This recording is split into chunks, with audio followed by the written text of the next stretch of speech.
Hoje vamos conversar sobre o assunto que tá pegando, né, a maioria dos pais aí, que tá começando a escola dos filhos, a creche das crianças, e a gente fica com aquele aperto no coração, né? Ai, vou deixar meu filho na escola e toda aquela situação de adaptação escolar, né? E como que a gente se sente depois que sai da escola, né? Aquela sensação assim de culpa, ver ele chorando e tudo mais. E o que passa na cabecinha dele, né? Às vezes, será que ele pensa que eu tô abandonando ele? O que que tá passando na cabecinha dele? E tudo isso, né? O quanto vai nos deixando realmente com esse coração apertado. A gente se pergunta, né? Será que eu tô traumatizando meu filho? Será que o que que eu tô, né, fazendo? Será que eu tô agindo certo ou não? A gente fica com esses questionamentos, com essas dúvidas, né? E eu também sou mãe, né? Também passo por isso. E como orientadora parental, né? Agora também trazendo, né, mais informações pra gente, né? Que eu uso tanto na minha maternidade, como eu quero levar para mais mães, mais pais, para que a gente consiga fazer o que é possível, dar o nosso melhor, né? Tornar com que esse processo seja o menos doloroso, o menos traumático possível, ajudar na adaptação escolar tanto da criança quanto da mãe, né? Dos pais, que também pra gente é uma adaptação. Então hoje nesse vídeo eu quero conversar um pouquinho, né, com vocês sobre tudo isso. Várias coisas, né, que a criança ela vai sentindo, tem várias coisas que a criança ela vai experienciando. Então a ansiedade da separação, ela é algo normal, que faz parte do crescimento, né? Quando a gente tá, imagina, né, claro que o mundo ideal, né, quanto mais a gente conseguir estar em casa com os nossos filhos, ficar, né, claro que a licença maternidade, a licença paternidade, ela é extremamente pequena no nosso país, né? Então, assim, é realmente algo que a gente tem que lutar realmente por políticas públicas, por mudanças nisso, né? Com os políticos, porque realmente é algo assim que a infância é a base, né, da construção da sociedade. Então, com pais poucos presentes em casa, né, para quem que tá sendo terceirizada essa educação dessa criança? Quem que tá com essa criança? Então, quando a gente amplia, né, essa licença maternidade, paternidade, a gente dá condições para esses pais ficarem em casas, ter mais condições para proverem, né, tanto fisicamente, emocionalmente essa criança, com certeza, né, seria um mundo ideal, né, pelos quais a gente pode tá lutando, né? Mas também a gente precisa lidar com a realidade, né? Então, o mundo ideal seria esse, né? Quanto mais a gente puder ficar com os nossos filhos, melhor, né? Às vezes tem mães que optam, né, por meio período da criança ir pra escola, né? Às vezes fica meio período com a criança, meio período a criança vai pra escola. Eu também comecei por esse processo de meio período.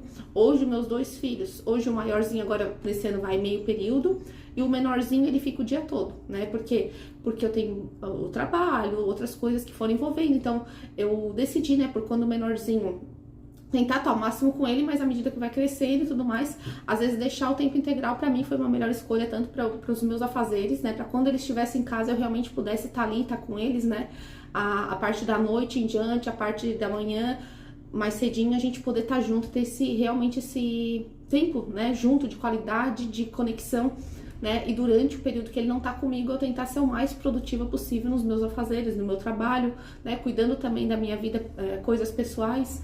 Então, eu optei por isso, né? E claro que eu uso todas essas dicas que eu vou dar pra vocês, que a gente vai conversar, eu usei de tudo isso pra tornar esse processo, né, o menos doloroso, o menos traumatizante possível. A gente tem o controle de tudo, porque a gente tá lidando com o ser humano. Então, não posso dizer absolutamente, não vai traumatizar, não vai ter nada, não aconteceu nada, já passou. A gente não sabe, a gente tá lidando com o ser humano, que é um ser muito complexo, né?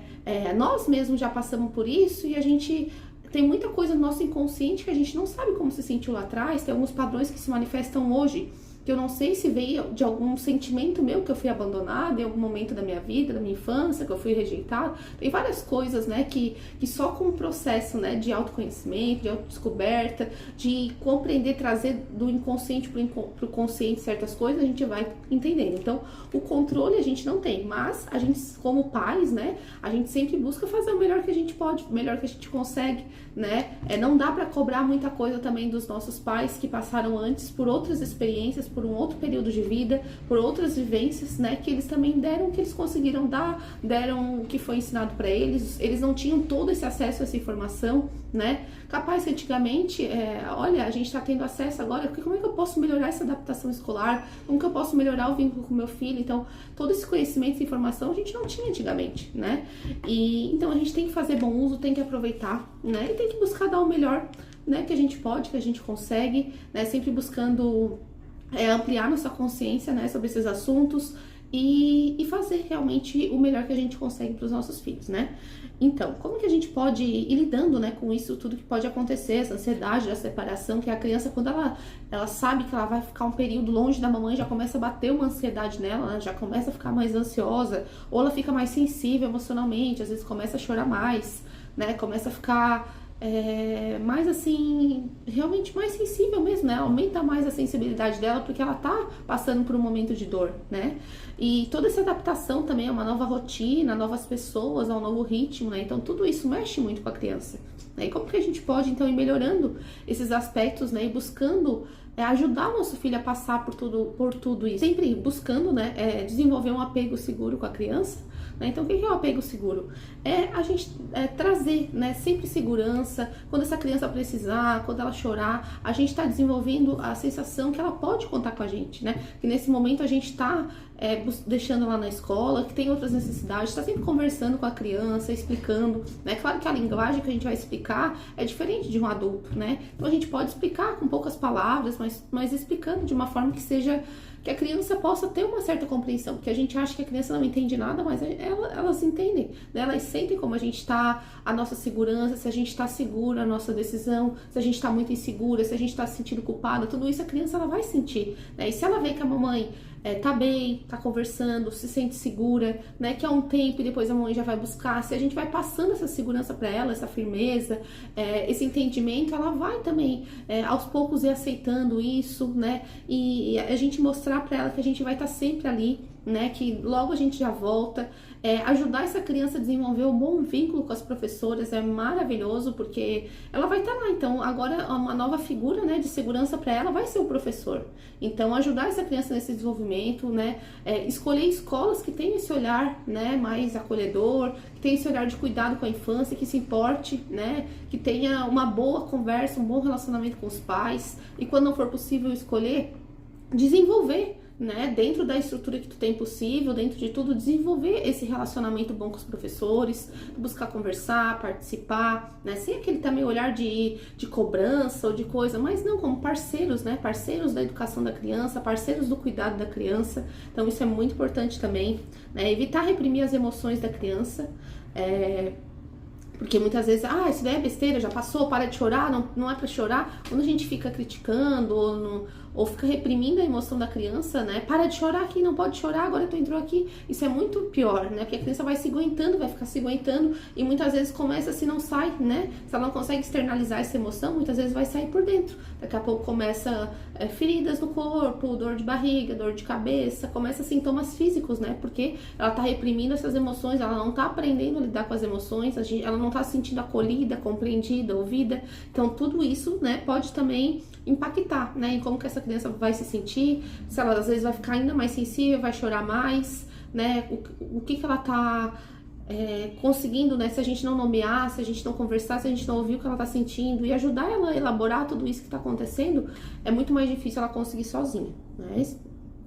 Então, fortalecer sempre esse vínculo com a criança, né, tanto de nós como os pais, né. Então, botou ela na escola, tal, mas quando chega do trabalho, fica com essa criança, dá realmente atenção para ela, né? Se planeja, sempre falo aqui para as mães, né, nos meus conteúdos sobre planejamento. Vamos se planejar final de semana, planejar às vezes a comida, planejar às vezes as tarefas e tudo mais, para que quando a gente está com nossos filhos durante a semana, a gente possa realmente ter tempo para eles, né? Porque quando a gente se organiza, quando a gente se planeja, é muito mais fácil a gente gerir o nosso tempo e realmente quando os filhos estiverem em casa, a gente realmente está ali com os nossos filhos. Quando a gente se organiza no trabalho, se organiza nas coisas, isso já pode ser um facilitador também. Então, fortalecer sempre esse vínculo, né? Ter o tempo todo dia com a criança, ter também a rotina, né? Trazer rotina para dentro de casa, porque se essa criança tá sem rotina, ela dorme cedo, ela dorme tarde, e ela tem que acordar cedo pra escola e tal, e tá com os pilares básicos, né, não bem atendidos, que é o tempo de descanso, de sono necessário, uma boa alimentação, tempo de conexão, tudo isso vai impactar no comportamento dela, né, e vai ser muito mais desafiador passar por esse processo de mudança sem esses pilares básicos bem atendidos. Então é sempre uma coisa que eu sempre oriento os pais pra gente olhar, né, como que tá esses pilares básicos, como que tá essa rotina em casa, tá muito diferente da escola, tá, a rotina de casa está prejudicando a rotina da escola, como que tá tudo isso, né? É importante a gente também fazer um alinhamento, né? buscar também adaptar de forma gradual, né? Sempre que possível, leva uns dias antes, apresenta a escola, vai conversando, apresenta a pro, né? Quem for possível, deixa às vezes só algumas horas, depois vai aumentando, né? Deixa meio período, ou deixa só algumas horas, fica lá junto, né? Eu sei que a maioria das escolas não permite que os pais fiquem lá, e eu até compreendo, né? Porque às vezes a criança até sofre mais, né? Eu vejo pelos meus filhos, se eles me veem e tal, é muito mais sofrimento, né? Porque você fica chorando e tudo mais, então tem que ver, né? Tem que ser muito conversado, tem que ver o que tá sendo melhor, o que não tá. Se quando os pais saem, passa tempo que a criança já se acalma. Tem uma figura, né, de um professor, de um ajudante ali para ajudar essa criança a se regular, a se acalmar, né? Como que acontece para ela acalmar esse choro? Ela simplesmente para de chorar porque ela se sente sozinha, ninguém ouve e ela guarda esse choro? Ou existe um processo de acolhimento, existe um processo de os professores ajudar essa criança a se acalmar, né? Porque ignorar não é a melhor saída, né? Ignorar o choro, ignorar os sentimentos da criança, isso definitivamente é um caminho para ir traumatizando essa criança, né? Para ir paralisando, né? Para ir traumatizando. Então, esse com certeza não é o melhor caminho, tanto da nossa parte como pais, tanto dos professores que auxiliam na adaptação. Então, ter trauma ou não, o que vai acontecer depende muito de toda essa condução, né? Depende muito de como que está sendo atendido isso que eu comentei agora no vídeo.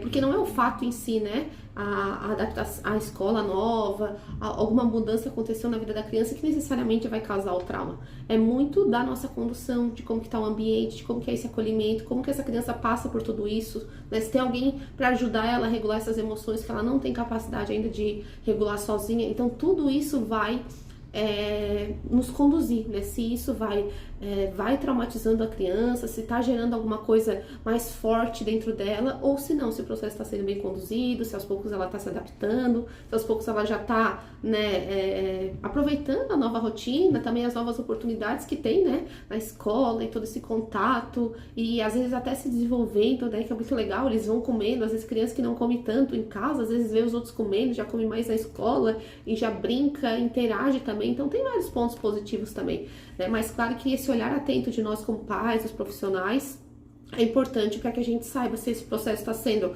conduzido, essa criança está indo bem no processo ou se não, né? E eu até anotei alguns sinais que o processo ele não está sendo muito legal, às vezes que está sendo traumático. É importante também a gente saber, né, para ficar atentos em casa, né, nos comportamentos, né, na escola também, para que a gente saiba se o nosso filho realmente está se adaptando bem ou se ele está lá pedindo ajuda, né? Esses sintomas já estão indicando que tem algo que não está indo bem. Então, alguns exemplos, né? Mudanças no comportamento diário, choro intenso, tá chorando de forma mais frequente, e tá mais irritado, tem mais agressividade, tá se isolando ou se recusando em brincar, né? Isso já é um sinal de alerta. Outro sinal de alerta, alteração no sono, né? Dificuldade para adormecer, tem um sono mais agitado, tá despertando à noite de forma mais frequente, regressão no comportamento, aumento de necessidade de atenção constante, fica muito grudado nos pais, né? Tem esses sintomas também de ansiedade, da separação bem forte, né? Medos, né? Não se separa do pai por nenhum minuto, da mãe, tem crise de choro, né? Mesmo até passando vários dias já, né? Que começou a escola, continua tendo crises de choro. Né, sintomas físicos, tem dor de cabeça, dor de barriga, enjoo, às vezes até muita alergia, alteração nos hábitos alimentares. Tudo isso vai indicando que não está indo bem a adaptação. Perda de interesse em atividades que eles costumavam fazer, que ele costumava fazer, baixa energia, apatia, né? Porque quando a criança ela não se sente ouvida, ela não se sente... ela tá tendo que lidar com tudo aquilo e não tá conseguindo, não tem ninguém para ajudar ela, ela acaba se calando. Então ela vai perdendo energia, não vale a pena lutar, né? O sistema nervoso dela já tentou tanto em lutar, em fugir e viu que não deu certo, então ele meio que vai congelando, assim, vai desligando, né? E vai ficando nesse sistema de baixa energia, de apatia. Então tudo isso são sinais, né, que não tá sendo legal, né? Essa condução dessa adaptação escolar, que a criança não tá conseguindo se desenvolver bem, de uma forma saudável, se adaptar de uma forma saudável. Então, tudo isso são sinais pra gente ficar alerta, né? E Camila, eu tô vendo que o meu filho tá passando por esses sinais, tá acontecendo isso com ele, né? Identifiquei vários aqui, o que eu faço agora, né? Então, você pode, claro, né, conversar com a escola, conversar como é que tá sendo, né? Ter esse contato direto com os professores, conversar, às vezes, alguma alternativa, né, pra fazer com ele, o que o professor, qual o tipo de atenção que às vezes ela podia dar uma ajudada, né? Já que essa criança tá apresentando um pouco mais de desafio, dificuldade, então como que a gente pode fazer, né, pra auxiliar ela nesse processo em parceria com a a escola, né? E também conversar bastante em casa, né? Tá conversando, tá trazendo às vezes livrinhos sobre adaptação escolar, né? Tá trazendo conversas, tá já ir preparando, né? Com uma certa rotina e trazendo também os benefícios de estar lá na escola, né? Saindo da escola, às vezes levando um parquinho, fazendo alguma coisa. Tudo isso pode ajudando, né, com muita conversa, acolhimento, ouvir também essa criança, o que ela traz, né, para poder ajudar ela de fato, né, não ficar só nessa coisa de julgamento, tem que ir, deu, não é para falar nada, e deu, para com isso, ficar às vezes negando o que a criança está sentindo ou reprimindo essas emoções, não é o melhor caminho, né, é sempre importante a gente ouvir, a gente como pais ouvir, ter paciência, né. Adaptar o tempo de permanência, né, se for necessário, reduzir um pouco o tempo de permanência na escola, tentar, às vezes, alguma outra rede de apoio, alguma outra forma, né, ou com uma conhecida, ou com uma babá, ou com a avó, alguém, né, tentar, às vezes, adaptar um pouco essa rede de apoio, dar uma conversada também, né, e caso necessário, né, se vê que não, a criança não tá legal, eu tô realmente precisando, eu preciso que ele fique na escola, não consigo com outras pessoas, né, já falei com a escola, conversei, não tá adiantando, nada adiantando, às vezes pode ser necessário buscar uma ajuda profissional, né, então nesses casos eu também sempre acompanho, né, mães, eu trabalho mais diretamente com as mães, né, mas se a mãe também vir em parceria com os pais, eu sempre atendo, para que a gente possa, né, olhar de uma forma mais individualizada, personalizada para tudo que está acontecendo, né, e eu poder te ajudar de uma forma mais personalizada e conduzindo nessa adaptação escolar ou todas essas emoções da criança da melhor forma. Então, hoje, né, esse assunto é bem importante a gente falar, né, trouxe várias dicas aí, vários sinais pra gente observar, né, espero que tenha contribuído, né, nessa sua fase de adaptação escolar, se você já começou, se você tá começando, né, e para nós mães também é uma fase, né, que a gente tem que se adaptar, acolher também os nossos medos, as nossas inseguranças, as nossas culpas, né, e olhar para elas, né, olhar, refletir sobre elas, mas não paralisar ali, né, não adianta a gente também ficar ali se martirizando, se culpando, se sentindo insegura, que o nosso filho vai sentir, né, então é realmente fazer esse processo de questionamento, né, realmente essa é a opção que eu tenho outra opção, eu não tenho, eu tô dando o meu melhor, como que tá minha organização no dia, quando a criança chega eu fico com ela, então ter essa conversa sincera consigo mesma, né, ou com outra pessoa, né, eu também faço mentoria com as mães por causa disso, que muitas vezes elas não têm com quem compartilhar, com quem conversar, e elas estão ali imersas em tantas emoções, tantos sentimentos, que elas não conseguem, né, se sentir seguras e tranquilas com as suas decisões, né, então é importante também a gente ter essa conversa com a mãe ou com ela mesma, para que ela se liberte também de todas essas, saiba lidar, né, com todas essas emoções, todos esses sentimentos que a adaptação escolar traz também para nós, né. Então hoje seria isso, espero que vocês gostem, né, depois tragam aqui comentários, o que acharam, como que tá funcionando, como que tá sendo por aí, me acompanhem lá nas outras redes também, _educar com consciência, e vamos juntos aí passar por mais essa fase, né, da nossa maternidade e das nossas crianças.